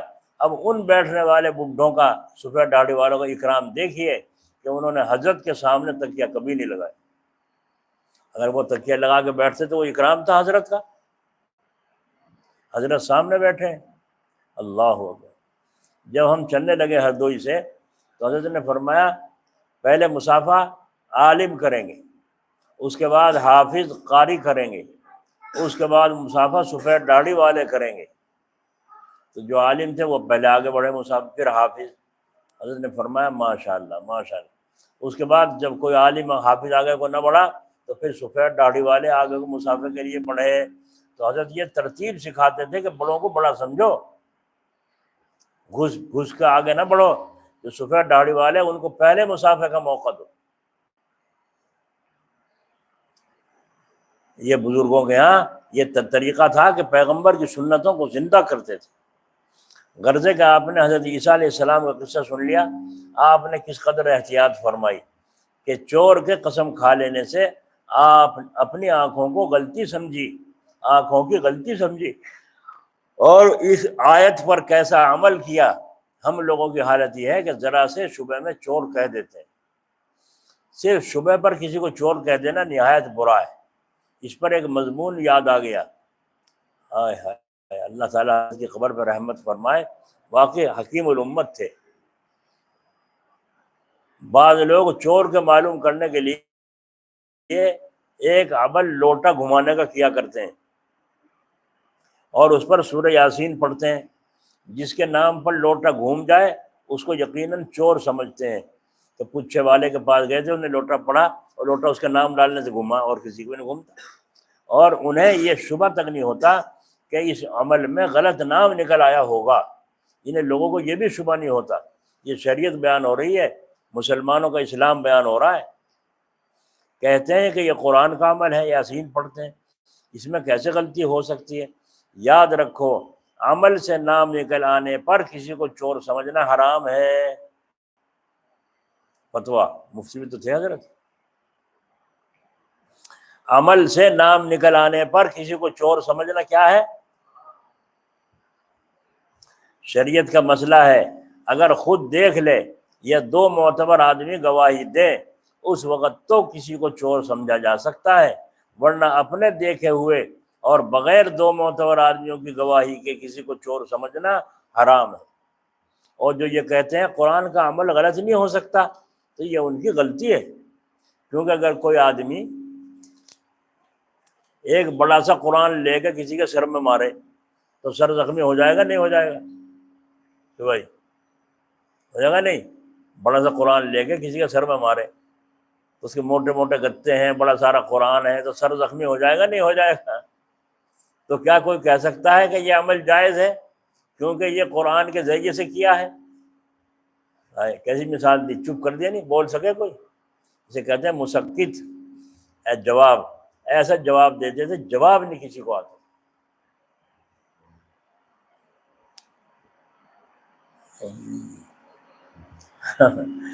کیسے بات، کیسی آگے کھوپڑی میں بولنا تو نہیں ہوگا آگے کو، نہ بولنے کا کوئی قیامت تک بھی۔ کہ قرآن شریف موٹا اٹھا کے کسی کے سر میں مارو چوٹ لگے گی نہیں، زخمی ہو جائے گا سر نہیں، تو کیا اللہ کے کلام سے چوٹ لگا کر گئی؟ اللہ کا بھائی تو نے یاسین پڑھ کے لوٹا گھموایا، جو اللہ کا کلام نہیں پڑھا تو نے، یہ تو حرام ہے، شریعت کے حکم کے خلاف ہے، اس آیت کے خلاف ہے جو بیان کی گئی ہے۔ تو خلاصہ یہ ہے کہ اس آیت میں اس بیان سے زبان کی حفاظت بھی داخل ہو گئی، اور ہاتھ کی حفاظت اس طور سے داخل ہو گئی کہ جب تک پوری طرح کسی کا جرم معلوم نہ ہو جائے اس وقت تک اس کو تکلیف دینا حرام ہے۔ اور اگر اس آیت پر عمل کرو گے، یعنی بلا اچھی طرح معلوم ہوئے کسی کو نہ ستاؤ گے، تو اس گناہ سے بچے رہو گے۔ اور اسی طرح پاؤں کی حفاظت بھی اس آیت میں داخل ہو گئی کہ جب تک پوری طور پر جائز ہونے ناجائز ہونے کو معلوم نہ کر لو اس وقت تک برے مجمع میں جانا حرام ہے۔ اسی طرح باقی اعضاء کی حفاظت بھی اس میں داخل ہو گئی، اور کان، آنکھ، دل، ان تینوں کی حفاظت تو صاف طور پر اس آیت میں بیان کر دی گئی ہے۔ ان کی حفاظت اس طرح کی جائے کہ کان کو ناجائز باتیں، ناجائز آوازیں سننے سے بچائے، اور آنکھ کو غیر عورتوں کی طرف نظر کرنے سے بچائے، اور دل کو برے گمان وغیرہ سے بچائے۔ اب موبائل چلا رکھا ہے، عورتوں کے پروگرام آ رہے ہیں، ناچ ناچ کے دکھا رہی ہے، قاری صاحب، مولانا صاحب، شیخ الحدیث صاحب دیکھ رہے ہیں، یہ کیسے شیخ الحدیث ہیں، یہ کیسے مولا والے ہیں، کیسے مولا؟ کوئی نہیں دیکھتا، اللہ تو دیکھ رہا ہے، فرشتے تو لکھ رہے ہیں۔ کبھی بھی ولایت کا منہ نہیں دیکھ سکتا ایسا نالائق، ولایت کا منہ نہیں دیکھ سکتا، یہ نالائق ہے کہ اللہ کو دھوکہ دے رہا ہے۔ یہ تو ایسا ہی ہوا ہے جیسے ظاہر میں لوگوں میں ہوا تو نماز پڑھ لی ورنہ چھوڑ دی۔ دیوبند میں ایک شاعر تھا بڑا عجیب، نام یاد نہیں آتا، میں اس کو بھول جاؤں، نماز نہیں پڑھتا تھا، کبھی چہرے پہ داڑھی، سر پہ پگڑی، سب کچھ تھی، لمبا جبہ، نماز نہیں پڑھتا تھا۔ تو وہ کیا کہتا ہے، ایک دن پھنس گیا تھا بھائی، کیا حضرت مدنی رحمۃ اللہ علیہ کے سامنے بیٹھا تھا، بس بات چیت چل رہی تھی، وہیں جماعت شروع ہو گئی۔ اب تو نہیں کہا میں پھنس گیا، اس دن بھی خیر سے بے وضوئی تھا، اس دن بھی خیر سے بے وضوئی تھا، تو دیکھو نماز پڑھ رہا ہے اور بے وضو ہے، اب پتا ہے اسے جرم کر رہا ہوں، اب پھر نہیں باز آ رہا ہے، تو ایسا آدمی اللہ کا ولی ہو جائے گا؟ ہائے ہائے۔ آنکھ کو غیر عورتوں کی طرف نظر کرنے سے بچائے، دل کو برے گمان وغیرہ سے بچائے۔ موبائل میں مردوں کے فوٹو آ رہے ہیں، عورت سے موبائل دیکھ رہی ہیں اور سمجھ رہی ہے میں دیندار کی دیندار ہوں، نماز پڑھ کے بیٹھی ہوں، تو تیرا نماز اور قرآن کو کیا چاٹیں جب بد پرہیزی ساتھ ساتھ ہے؟ بد پرہیزی ساتھ ساتھ ہے تو کیا چاٹیں تیرے قرآن کو، اور کیا چاٹیں تیری نماز کو؟ یہ عبادت نہیں، یہ بغاوت ہے خدا کے ساتھ۔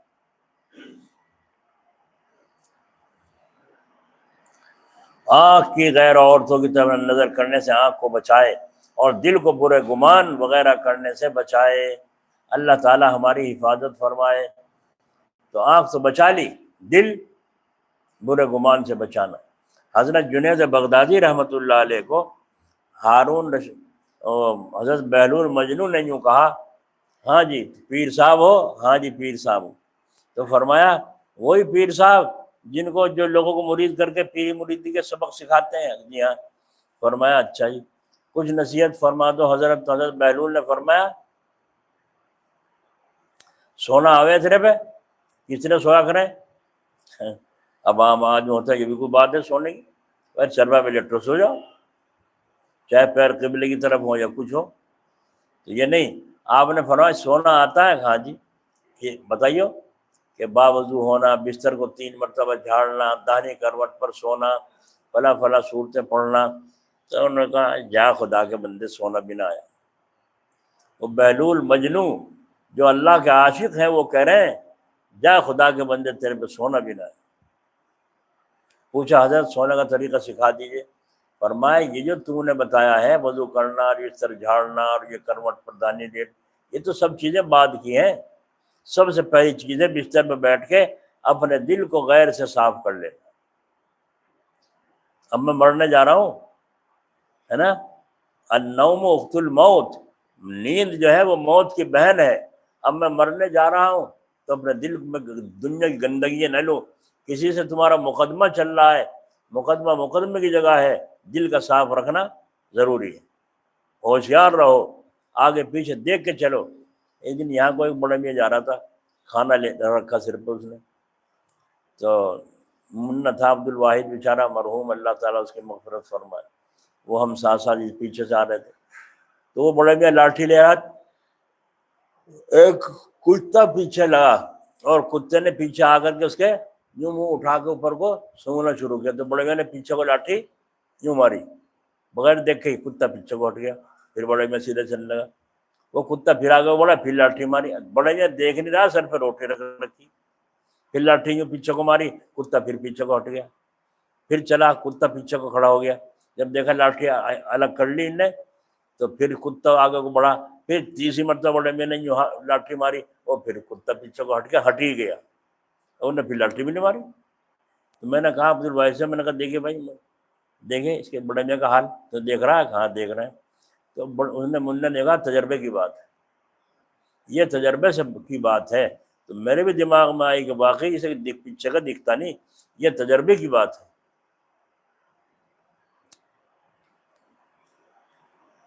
تو اب تو سمجھ میں آ گیا ہوگا، یہاں تیلیوں میں ایسا بیماری بڑی تھی کہ جس کے بھی کوئی نقصان ہو فوراً خرجے، وہاں پوچھا دیتا 1100 روپے لیا کرتا اس زمانے میں، جو بھی جائے، 2-4 باتیں اس نے بتا دی، وہ صحیح نکلی، چور بتا دیا صحیح نکلی، بس جسے بھی دیکھو وہیں جاؤ۔ اب میں سمجھاؤں کون ہماری ماننے، جب آنکھ کو دیکھ کے سامنے ہو رہی صحیح، کون ماننے؟ بس یہ ہوا، یہ محمود پردھان ہے تیلیوں میں، دودھیا، اس کا لڑکا یا پوتا کون تھا وہ غائب ہو گیا، گم ہو گیا، ڈھونڈتے گئے سیدھے سمرا، وہاں چلو خورجے، چلو بھاگے گاڑی کر کے خورجے، اس کی فیس دی، اس نے بتا دیا وہاں ہے جہاں یہ نہانے جا کر ہیں، کیا کہیں اسے، وہاں پہنچے، وہاں جا کے کہیں نہ ملا، انہوں نے کہا بھائی یہاں تو ہم نے سارے میں ڈھونڈ لیا، یہاں تو ملا نہیں، فون کیا اسے، اس نے کہا ہرڈ کی پیڑی پہ کھڑا، اور وہاں جا کے دیکھا وہاں بھی نہیں پایا، کہنے لگا وہ تو دلی جا لیا، دلی کی جگہ ہے وہاں تلاش کے وہاں بھی نہیں ملا، پھر اس کے پاس گیا، بھائی دلی سے جلدی اڑ کے کیسے چلا گیا، کہنے لگا کوئی میں پیر پکڑو بیٹھا تھا اس کا، چلتا آدمی ہے، کبھی کہیں کبھی کہیں کبھی کہیں، انہوں نے کہا اچھا صاحب کے بتا دیں، پھر پیسے دیے، فیس دی، اس کی فیس دے کے پھر دیکھو وہاں تو کیسے بڑھیا طرح فیس دے رہے ہیں، نکاح خانی دینے کو پھانسی لگتی ہے لوگوں، اماموں کو جن کی تنخواہیں بھی تھوڑی تھوڑی ہوتی ہیں بیچاروں کی، ان کو نکاح خانے بھی پورے نہیں دیتے، تو انہوں نے فیس لی، پھر بتا دیا کہیں دلی میں ہی فلاں جگہ ہے، اس وقت فلاں جگہ ہے، وہ قریبی تھا، وہاں چادر سے جا کے گھیر لیا، سارے کتنے سارے تھے، وہاں کہیں بھی نہیں ملا، پھر وہ گھر آ گیا، پتہ چلا گھر آ گیا، گھر آ کے پتہ چلا پنجاب میں اپنے ماما کے کس کے یہاں گیا چلا گیا تھا، اس سے پوچھا تو دلی گیا تھا، وہاں گیا تھا، کہ میں تو کہیں نہیں گیا، جب ان کا وہ ایمان ٹوٹا، ایسا ایمان لیا پھر ٹوٹا پھوٹا، جب ایمان اب کوئی خرجہ کا نام نہیں لیتا، اب کوئی خرجہ کا نام نہیں لیتا، ایک دن ایک آدمی یہاں ہندو اور مسلمان، لیکن موبائل کھویا گیا جی، کس کا کھویا؟ ہندو کا، کہاں رکھا تھا؟ اس میں لگا رکھا تھا چارجر میں، تو میں نے کہا یہ تعویذ لے جا کے وہاں چارجر جہاں لگ رہا وہاں ٹانگ دے، اب میں نے کہا کیا ہوگا اللہ جانے، کہنے کیا ہوگا، میں نے کہا اللہ جانے کیا ہوگا، مجھے نہیں خبر، اور اللہ کی بات کو کون سمجھ سکے، اللہ ہی جانے، اللہ نے حکم دیا ہے جب کوئی مصیبت آئے تو انا للہ و انا الیہ راجعون پڑھو، اب یہ ہندو پڑھ نہیں سکتا، لکھ کے دے دوں، جا کے لگا دیا اس نے، اللہ کا حکم وہیں لگا کے چلا گیا، کوئی مل گیا، تو کئی دن کے بعد آیا، پھر وہ آگے جی وہ تو منا میں موبائل کا کیا ہوا، اجو تو وہیں لگا گیا تھا کوئی، اچھا یہ تیلیوں میں سے ہے ہی لڑکا، اس کا موبائل کھویا گیا کہیں، وہ آیا میرے پاس، میں نے کہا انا للہ پڑھ خوب پاور والی، وہ کہنا اچھا جی، رات دھن لگا دی، اگلے دن فون آیا، اس نے فون کیا تو اس پہ فون پہ وہ بول رہا، ہاں بھائی کیا بات ہے، بھائی یہ میرا موبائل ہے، گر گیا تھا کہیں، پتہ نہیں کہاں گرا تھا، اس نے کہا میں تجھے پہچان لیا تیری آواز، اور میں یہ بتا حسین پور کا رہنے والا ہے، تو کس جگہ ملے گا، میں وہیں آ رہا ہوں موبائل لے کے، یہیں آیا اور آ کے اس کو موبائل دے گیا، دیکھا اللہ کے نام کی برکت، یہ لوٹے گھما میں حرام کام کر کے راضی ہو رہے ہیں، پوچھے لے کے حرام کام کے ناجائز کام کو کر کے، اور مسلمان نہیں کی مسلمانی، یہ کیسی مسلمانی ہے، تمہارے اسلام سے تو تمہیں فائدہ نہیں ہوگا، کافروں کو کیسے فائدہ ہوگا؟ میرے پاس بیٹھا ایک ہندو ایک مسلمان، تو میں نے کہا حصے پہ ناجائز ہے بھینس دینا، ناجائز ہے، اسلام مذہب کا قانون نہیں ہے، تو اس نے کہا ناجائز ہے جی؟ میں نے کہا ہاں۔ اور تم مسلمان؟ تو چپ ہو گیا۔ تو وہ ہندو تھا، وہ سن کے چلا گیا۔ آگے اگلے دن پوچھنے لگا، کہنے لگا جی یہ تو بتاؤ حصے پہ ہم تو لے لے کے اسی طرح کام کر رہے ہیں، تم کہہ رہے گناہ ہے۔ میں نے کہا مسلمانوں کے لیے حرام ہے، تمہارے لیے نہیں، تم تو جو چاہے کرو۔ کہنے لگے تو بتاؤ مسلمانوں کے لیے حرام کیوں ہے؟ میں نے کہا نقصان ہے، ایک کا نقصان ایک کا فائدہ شریعت نہیں چاہتی۔ کہنے لگے وہ کیا؟ میں نے کہا بھینس حصے پہ دے دی، اور وہ پالنا بیچارہ محنت کر رہا ہے، مہینے دو مہینے امید پر انہوں نے خوب خرچہ کرنا شروع کر دیا، مصیبت بڑھنی شروع کر دی۔ مہینے دو مہینے کے بعد بھینس بیمار ہوئی، مر گئی۔ تو اس کی جو مالک تھا، اس کے تو گھر پہ رہتی جب بھی مرتی، اس مزدور کی مزدوری کیوں گئی، کیوں مری؟ اس لیے شریعت نہیں چاہتی کہ ایک کو نفع ہو اور ایک کو نقصان ہو، ایک کو نفع ہو اور ایک کو نقصان ہو۔ تو وہ ہندو کہنے لگا جی میری بات سمجھ میں آ گئی، اس دن سے میں نے توبہ کر لی، اب کبھی حصے پہ نہیں لوں۔ اور اس نے کہا جب سے میں نے حصے پہ بھینس لینا چھوڑا ہے، اللہ نے میرے مزے کرنے شروع کر دی، گھر میں برکت آنی شروع۔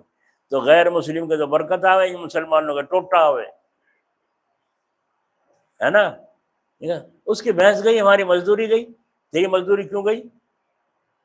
ایک آدمی دیوار چنی اور دیوار چن کے کھڑے کر دی، ایک آیا جھوٹا ہونا آ گیا جو ہماری ٹکر دیا اور دیوار گر گئی، تو اس کی مزدوری بھی گئی۔ جب مستریوں نے مزدور نے کام کیا تھا، مزدوری کیوں گئی؟ انہوں نے تو پورا کام کیا ہے۔ تو اسلام کا قانون ہے، مسلمان بنے ہم، سچے مسلمان بنے، اسی لیے مرید بنا جاتا ہے کہ مراد کو پہنچیں، اور مرید بنتے ہیں اس سے جو عالم ہو۔ یہ جو اناڑیوں کو، جاہلوں کو خلافت ملی نا آج کے دور میں، یہ نقصان کی بات ہے۔ میں نے حضرت سید صاحب سے جا کے کہا جلال آباد کہ حضرت ایک صاحب ہیں، بڑا اچھے دیندار ہے، بڑا پرہیزگار آدمی ہے، تو میں اس کو اجازت دینا چاہتا ہوں، دے دوں؟ میں نے مشورہ کیا، حضرت نے فرمایا عالم ہے وہ؟ میں نے کہا نہیں۔ بھائی عالم کو تلاش کرو، کم از کم وہ بغاوت بھی کرے گا تو کم از کم حد کے اندر تو کرے گا، حد کے اندر تو کرے گا عالم، جاہل کیا کرے گا؟ حضرت مولانا حسین احمد مدنی رحمۃ اللہ علیہ سے وارنٹ لیے پھر رہے تھے، آ کر کسی نے پوچھا، مولانا مل گئے راستے میں ہی، کہا یہ مولانا حسین احمد کون سے ہیں؟ وہ سمجھ گیا کہ سی آئی ڈی آدمی ہے سرکاری۔ تو آپ نے وہاں جہاں کھڑے تھے وہاں سے پینترا بدل کر دوسری طرف کو ہو کر فرمایا مولانا حسین احمد؟ جی ہاں۔ وہ ابھی تو یہی تھے؟ اب کہاں گئے؟ یہ کہہ نہیں سکتا، جہاں کھڑے تھے وہاں سے پینترا بدل کے ادھر آ گئے اور فرمایا ابھی تو یہی تھے۔ تو عالم تو حلال کر کے کھائے گا، جاہل تو یوں چھٹک جائے گا، سمجھے نہیں؟ تو جاہل تو پھر جاہل ہے، عالموں کے تابع ہو کر چلے، بلکہ عالموں کو بھی اللہ والوں کے تابع ہونا پڑتا ہے، ورنہ علم کی روشنی میں وہ حلال کر لیں گے۔ تو اس لیے حضرت حاجی صاحب رحمۃ اللہ علیہ عالم نہیں تھے۔ کسی نے کہا وہ تو عالم نہیں ہے، تم ان کے پاس کیا کرنے جاتے ہو؟ حضرت تھانوی رحمۃ اللہ علیہ نے فرمایا وہ عالم نہیں ہے، عالم گر ہے، وہ تو عالموں کو بنانے والے ہیں، عالم نہیں ہے خالی۔ تو ان کے پاس جا کر عالم لوگوں کو کیسا مقام ملتا تھا۔ مولانا قاسم نانوتوی جو علم کے سمندر تھے، یوں فرمایا کرتے تھے کہ جب میں کوئی کتاب لکھتا ہوں مجھے تسلی نہیں ہوتی جب تک حاجی صاحب کو میں سنا نہ لوں کہ صحیح لکھی ہے غلط لکھی۔ پھر فرمایا اس کی وجہ کیا ہے؟ فرمایا ہم تفصیل لکھتے ہیں، بعد میں نتیجہ آتا ہے، اور حاجی صاحب کے سامنے پہلے نتیجہ آتا ہے بعد میں تفصیل، یہ فرق ہے۔ تو آپ نے دیکھا کیا تم ہم نہیں ہو سکتے ایسے؟ بولو بھائی، ارے تم ہم ہو سکتے ہیں؟ نہیں ہو سکتے۔ آنکھوں کی حفاظت کون کرے گا؟ پیٹ کی حفاظت حرام کے لقموں سے کون کرے گا؟ یہ باتیں جو سنائی گئی ہیں، کسی کو تہمت لگانا، کسی پہ بہتان باندھنا، یہ ان باتوں سے پرہیز کون کرے گا؟ اگر آپ کریں گے تو آپ چل رہے ہیں اس راستے پر جو صراط مستقیم ہے۔ پھر بھی ڈر یہ ہے، دیکھیو اللہ کے یہاں قبول ہوگا کہ نہیں ہوگا، دیکھیو اللہ کے یہاں قبول ہوگا کہ نہیں ہوگا، پھر بھی ڈر یہ ہے۔ اور جہاں ڈر ہی نہ ہو، ہم تو کھڑے ہیں، ہمارا کیا تھا؟ ایسا آدمی کھڑا نہیں، بالکل میلا ہے اور بالکل گندا ہے، اللہ کے یہاں اس کی کوئی قیمت نہیں۔ اللہ تعالیٰ اپنے فضل و کرم سے ہمیں ان چیزوں کی احتیاط کرنے کی توفیق عطا فرمائے۔ کتنی باتیں کان میں پڑی آپ کو، اگر دھیان سے سنی ہوں گی اور عمل کرنے کی نیت سے سنی ہوں گی تو کتنی باتیں کان میں طرح طرح سے پڑی ہیں۔ اور اگر اور پھر سنیوں یہ بھر رہے ہیں، اس میں ریکارڈنگ کر رہے ہیں، اس میں ڈالتے ہیں یہ یوٹیوب پر، پھر وہاں جا کے گھر اپنے تنہائی میں سنو اور بار بار سنو تاکہ دل کے اوپر اس کی کیفیت کا اثر آنا شروع ہو۔ تو اللہ والا بننا آسان کام ہے، بہت آسان ہے اللہ والا بننا، اور مشکل بھی بہت ہے۔ آسان کیا ہے؟ کسی نے پوچھا تھا، شیخ اکبر رحمۃ اللہ علیہ سے نے پوچھا تھا اللہ تعالیٰ سے، یا اللہ آپ کے پاس تک پہنچنا کتنا کیسا طریقہ ہے، کیا مشکل ہے کیا آسان ہے؟ اللہ تعالیٰ نے فرمایا بہت آسان ہے، پہلا قدم اٹھاؤ نفس کے اوپر رکھو اور دوسرا قدم ہمارے سامنے۔ ہو گیا آسان؟ پہلا قدم اٹھاؤ تو کہاں رکھو؟ یہ نفس پر، اپنے نفس کے اوپر رکھو۔ ایک صاحب بیان کر رہے تھے، موبائل میں نے سنا تھا، وہ نفس کو یہاں بتا رہے تھے بائیں طرف۔ کسی عالم کی بھی تحقیق، کسی بزرگ کی بھی تحقیق نہیں کہ نفس کا لطیفہ نفس یہاں ہے۔ سب بزرگوں کی تفصیل یہ ہے، لطیفہ نفس ناف سے 2 انگل نیچے ہے۔ ایسے ایسے پیر بنے بیٹھے ہیں جو چاہے ہانک دو، اور ہمارا کام کیا ہے؟ ہاں جی بالکل صحیح ہے۔ کیوں؟ علم پڑھتے نہیں، اور وہاں سب سے پہلے ہے بحث زیور کو پڑھو، پہلے کتاب پڑھو، علم حاصل کرو۔ جب علم نہ ہوگا عمل کیسے ہوگا؟ کوئی کچھ ہی بتا دے اندھا، کیا کرو گے؟ تو اس لیے عالموں کو بھی اللہ والوں کے تابع ہونا پڑتا ہے، اور جب تابع ہو جائیں گے، جب منزل پہ پہنچے۔ جلال آباد مدرسے میں اور بھی آدمی تھے، 2 پارٹیاں ہو رہی تھی مدرسے میں، اور آدھے ادھر آدھے ادھر، اور جو الگ ہوتا اسے بھی اپنے چکر میں کرنے کی کوشش کرتے۔ تو ایک مدرس، ایک قاری صاحب تھے وہاں، ان کے پاس پہنچے، قاری صاحب بھائی جان یوں کر رہے ہیں مدرسے میں، بھائی جان یوں کر رہے ہیں، بھائی جان یوں کر رہے ہیں۔ جب کتنی دیر سنتے سنتے تو ان قاری صاحب نے کہا، بھائی یہ باتیں مجھ سے کہنے کی کیا ہے؟ تو بھائی جان سے کہو جا کے، مجھ سے کہنے کی کیا فائدہ، یہ تو بھائی جان سے کہنا چاہیے۔ تو اس شخص نے، اس مدرس نے کہا، عجیب بھائی جان سنے کسی کی، وہ تو اپنی دکھاویں، گھر کا مدرسہ ہے جو چاہے کریں۔ تو قاری صاحب نے فرمایا، اچھا اگر آپ کی سنتے تو آپ اجازت دیں، میں ان سے بتا دوں گا جا کے فلاں آدمی یوں کہہ رہا تھا، جی میرا نام نہیں لے، اٹھ کے بھاگا وہاں سے۔ ختم ہو گئی ہمیشہ کو مصیبت؟ ہو گئی؟ ختم نہیں ہو گئی، کیوں؟ وہ قاری صاحب سنورے ہوئے تھے، انہوں نے اس قرآن پاک کی آیت پر عمل کرنا شروع کر رکھا تھا، اس لیے اپنی بھی جان بچا دی، اس کی بھی بچا دی۔ اور کوئی ہوتا، ہاں بھائی ہاں ملا گیا جب بھی جہنم میں، چور کے ہاں میں ہاں ملائے گا، چور بنے گا نہیں بنے گا؟ آدھا تیرا آدھا میرا۔ ایک آدمی نماز پڑھا رہا ہے تراویح میں، اور الٹا سیدھا یعلمون تعلمون یعلمون تعلمون غفور الرحیم، کبھی کچھ کہہ دے کبھی کچھ کہہ دے، سارے جاہل کٹھے پیچھے۔ سامنے بھی ایسا ہی ہو جس کے یاد ہی نہیں ہوتا، کھڑا پیچھے سن، یہ سامنے صاحب کھڑے ہیں، سنا کے دکھائیے سامنے کا کیا سن رہا قرآن شریف جب سامع ہے، جب یاد ہی نہیں ہے۔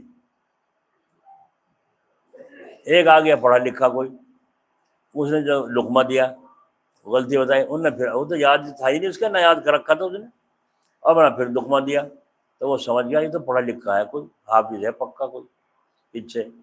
تو وہ کھڑا ہی کیا کہہ رہا ہے، اس کو یا اخی ھذا قوم جاہلون نصف اللیل نصف لک ھذا قوم جاہلون، نے کہا چپ کر کھڑا رہو، جو کچھ ملے گا آدھا تیرا آدھا میرا، یہ تو سب جاہل کھڑے پیچھے۔ سمجھ آئی؟ میں کیسا فیصلہ کر دیا ہمیں مسلح پہ، یہ قرآن ہو رہا ہے۔ ایک ہمارے یہاں کاندلے میں نماز پڑھا رہا تھا تراویح کی، اوپر جل رہا تھا بلف، محراب تھی یوں اندر سے جسے یہ ہو رہی اندر، تو یوں چادر اوڑھ رکھی، اور قرآن یہاں کو نکال لے چھوٹا سا، یوں دیکھ کے پڑھا جاوے، اور رکوع پڑھ کے چھٹی، سارا قرآن سنا رہا ہے اس سے۔ وہ کوئی برابر میں کھڑا ہوگا، آگے کھڑا ہو نہیں رکو، دیکھ لے امام صاحب کی طرف کو، دیکھا تو یوں ہے، اسے کیوں کچھ لے رہا ہاتھ میں، ہاں جب رکوع میں جاؤ تو جیب میں رکھ لے اسے۔ تو قرآن پاک اس طرح سنا رہے ہیں، یہ اللہ کے ولی بن سکتے ہیں؟ بولو بھائی، بن سکتے ہیں؟ اگر بننا ہے تو پہلے نفس پہ پیر رکھنا ہوگا، اور پھر اللہ کے سامنے دوسرا قدم تمہارا اللہ کے سامنے ہوگا۔ یہ اللہ تعالیٰ نے شیخ اکبر رحمۃ اللہ علیہ کو مکاشفے میں فرمایا ہے۔ اللہ عمل کی توفیق عطا فرمائے۔ اچھا اب توجہ کرو اللہ کی طرف، اور توجہ کے ساتھ ذکر کرو زور سے۔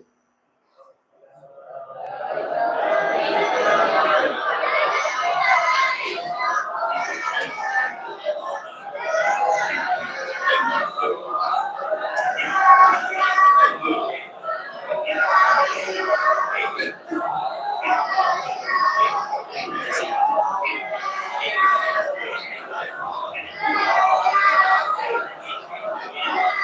الہ الا اللہ لا الہ الا اللہ۔